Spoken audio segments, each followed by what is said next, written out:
Bonjour chers frères et sœurs, je vous salue vous qui croyez en Dieu, qui avez confiance en Jésus-Christ. Alors je voudrais parler de la présence réelle. La présence réelle. Pour nous les catholiques, cette présence réelle est importante.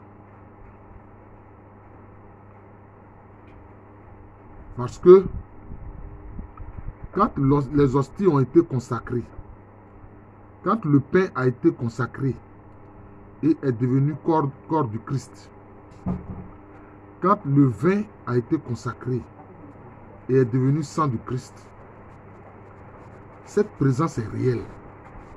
C'est pour ça que quand on communie, quand il en reste, les restes là, on met cela dans le tabernacle. On garde cela dans le tabernacle. Et le peuple de Dieu, les chrétiens, peuvent venir face à ce tabernacle pour s'adresser au Seigneur Jésus-Christ, qui est réellement présent. Ce Saint-Sacrement de l'autel-là est important, il est réellement présent dans le tabernacle. C'est la présence réelle.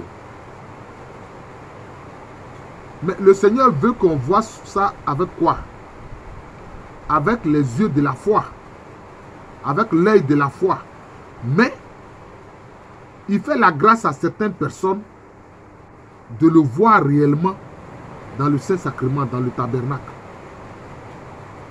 Ah oui, c'est pour ça que nos frères des églises séparées, quelquefois, ne comprennent pas, et pour eux, ils pensent que c'est consubstantiel. Non, c'est ce qu'on appelle la transsubstantiation. Ce n'est pas la consubstantiation, mais c'est la transsubstantiation. C'est-à-dire que les substances restent les mêmes, tu vois, apparemment, hein, tu vois le pain, tu vois le vin, mais le corps là, le pain là est devenu corps du Christ. Parce que quand lui-même il a parlé, il a dit quoi? Il dit ceci est mon corps. Il n'a pas dit ceci est comme mon corps. Il a dit ceci est mon sang. Il n'a pas dit ceci est comme mon sang. Vous comprenez? Et pour que les chrétiens comprennent l'importance de la présence réelle, ah, il pleut ici, bruit à Angers, je ne sais pas hein, si cela ne va pas troubler la vidéo. Il y a un pasteur, le pasteur Karambiri, qui est au Burkina Faso, qui a une église. Je crois que son église s'appelle Mission Intérieure Africaine. Il a fait un témoignage, le cas d'un pasteur qui avait consacré les hosties. C'est un pasteur, il n'est pas catholique, mais il est évangélique. Et les restes, quand les gens ont communié, les restes là, son fils a jeté ça à la poubelle. Son fils a jeté ça à la poubelle. Et l'enfant est tombé malade. Tous les examens médicaux ont été faits. L'enfant ne guérissait pas. Jusqu'à ce qu'une parole de connaissance arrive. Et il est révélé que les restes là, des hosties consacrées, son fils jetait ça à la poubelle. Et ils ont prié pour l'enfant et disons, pour ce sujet-là. Et l'enfant a retrouvé la guérison. Depuis, ce pasteur de cette église évangélique veille à ce que les restes soient conservés ou bien que tout soit consommé. Vous voyez? À cette église catholique, pardon, évangélique, le Seigneur Jésus-Christ a révélé la vérité de la transsubstantiation et du fait que quand on a communié les restes, le Seigneur est toujours présent dedans. Parce que le Saint-Esprit est venu consacrer cela. Vous comprenez? Je parle quelquefois de mon frère, mon petit frère, qui n'était pas même pas chrétien. Il n'était pas en ce moment chrétien. Il a été une fois invité à une messe et au moment de la consécration de l'épiclèse, il a vu une grande lumière descendre sur l'autel, sur l'offrande du pain et du vin. Lui, il a cru que les autres voyaient la même chose que lui, alors que c'est à lui seul que le Seigneur a permis de voir cela. Donc, la présence réelle. La présence réelle. Cela veut dire que c'est vraiment le corps de Jésus-Christ que nous mangeons. C'est Jésus que nous mangeons. Il faut que les gens comprennent ça. C'est important, cette présence réelle-là. C'est important. J'ai un ami, Yao Charles, qui lui aussi, lui il est chrétien catholique. Un jour, il est allé devant le tabernacle, le Saint-Sacrement, pour prier. Et, regardant le tabernacle, comme si c'était dans un film, il voit le Seigneur Jésus-Christ au moment où il vivait son agonie, dans le jardin de Gethsemane, où il disait, Père, si tu veux, tu peux éloigner cette coupe de moi, mais pas ma volonté, mais ta volonté. C'est ce que Yao Charles a vu. Vous voyez, la présence réelle. Alors, donc nous les chrétiens catholiques, tout comme aussi les chrétiens orthodoxes qui croient en la présence réelle, nous ne devons pas jouer avec le corps du Christ. Non. Nous ne devons pas jouer avec le corps du Christ. Je vais faire justement une vidéo sur le fait de ne pas... Ce que le Seigneur Jésus-Christ a dit en Matthieu 7, les versets 12 à 14, où il dit ne donnez pas aux chiens les choses sacrées. Il dit de ne pas donner aux chiens les choses sacrées. Mais nous, les chrétiens catholiques, nous ne prenons pas la pleine mesure de ce sacrement, du corps de Christ et de son sang. Mais les satanistes là,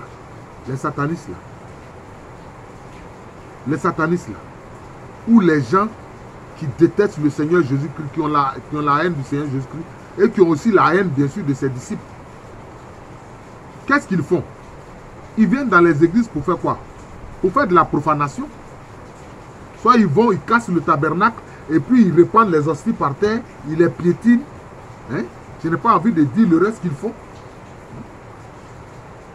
C'est ça. Mais pourquoi ils font ça? Ils passent parce qu'ils voient que c'est un élément, je ne sais pas quel terme je vais utiliser, mais c'est fondamental dans la foi. Parce qu'ils savent que le Seigneur Jésus-Christ est présent dans les hosties. On a vu un cas à la paroisse Notre-Dame de l'Assomption de Koumassi-Portomo. Quelqu'un est venu déféquer sur l'autel. Il est venu déféquer sur l'autel. Mais pourquoi il a fait ça? Cet ennemi de Jésus-Christ là, et cet ennemi de l'église et des chrétiens, pourquoi il a fait ça? Mais parce qu'il sait l'importance de l'autel. Il aurait pu chier, enfin excusez-moi, il aurait pu déféquer ailleurs dans l'église. Mais il est monté sur l'autel pour le faire. Alors si les ennemis du Seigneur Jésus-Christ, de l'église et de nous qui sommes ses disciples, connaissent l'importance de ces choses-là, mais les désacralisent, mais ils font des choses abominables. Donc nous aussi, nous devons alors comprendre l'importance de la présence réelle de Jésus-Christ en son corps et en son sang dans l'hostie consacrée. Nous ne devons pas jouer avec. Nous ne devons pas jouer avec. J'ai donné ces deux témoignages. Mais il y a d'autres témoignages, notamment des témoignages qui viennent de saints. Les saints. Sainte Catherine de Sienne voyait sans cesse Jésus dans l'hostie consacrée quand elle venait communier. Il est dit dans son hagiographie, c'est-à-dire dans sa vie, qu'une fois, il y a un prêtre qui est venu avec l'hostie. En fait, l'hostie n'avait pas été consacrée. Il a attendu, il a dit le corps du Christ. Elle lui a dit, mais mon père, Jésus n'est pas là. Elle a dit, Jésus n'est pas là. Alors il s'est souvenu que, ces pains-là n'avaient pas été consacrés, ces hosties-là n'avaient pas été consacrés. Quand il allait prendre réellement ce qui est consacré, quand il est venu avec, quand il a dit le corps du Christ, Sainte Catherine de Sienne dit, voilà, là maintenant je vois mon Seigneur présent, il est là. Voilà. Là maintenant elle a dit Amen. Et puis elle a communié. Vous voyez? Donc c'est des choses sérieuses. Il y a aussi le fait des hosties qui volent, les hosties volantes. Oui, j'en ai parlé dans la série de vidéos que j'ai fait sur les pouvoirs mystérieux de la foi. Un ouvrage de Jean Guiton et de Jean-Jacques Antier. Il y a une fois le curé de ma paroisse, oui, l'abbé Savadogo Emmanuel, il a parlé du cas d'un évêque qui était allé en France, justement, qui était parti voir Marthe Robin. Je ne sais pas s'il y a le procès en béatification ou en canonisation de Marthe Robin, qui a vécu 50 ans ne se nourrissant que du corps du Christ, de l'hostie consacrée. Elle ne mangeait rien que ça. Vous comprenez? Et quand il a voulu la rencontrer, il devait donner le corps du Christ à manger à Marthe Robin. Quand il s'est approché, le temps de dire le corps du Christ, il a vu que l'hostie s'est échappée de sa main et l'hostie a pénétré quelque part. Il ne sait pas si c'est dans la bouche de Marthe Robin que c'est rentré ou bien si c'est dans son cœur ou bien quoi, il ne sait pas. Il était totalement surpris. Il était totalement surpris. Vous comprenez? Donc, il y a ces faits-là, ces réalités-là. Pour que, chers frères et sœurs, nous qui sommes disciples de Jésus-Christ, nous ne jouons pas avec son corps et son sang. C'est le viatique de la vie éternelle. C'est notre nourriture pour la vie éternelle. Nous ne devons pas jouer avec. Nous ne devons pas jouer avec.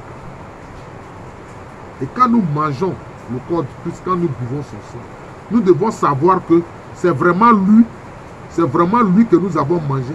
C'est vraiment son sang que nous avons bu. C'est notre viatique pour la vie éternelle. C'est-à-dire que c'est notre nourriture pour la vie éternelle. Voyez. Parce que ça fait quoi? Ça nourrit en nous la vie éternelle. Parce que c'est lui qui est la vie du Seigneur Jésus-Christ. Je vous remercie. L'importance de la présence réelle de Jésus dans le Saint-Sacrement, dans le tabernacle. Voilà. C'est cela. Je suis le frère Jean de l'amour de Jésus. C'est mon nom spirituel. Et à l'état civil, je suis le professeur Alou Kwame. Merci encore. Que le Seigneur Jésus-Christ par l'Esprit Saint fasse voir et comprendre à tous ceux qui communient, tous ceux qui peuvent s'approcher de la table sainte pour communier au corps et au sang de Jésus-Christ, de l'importance de la présence réelle.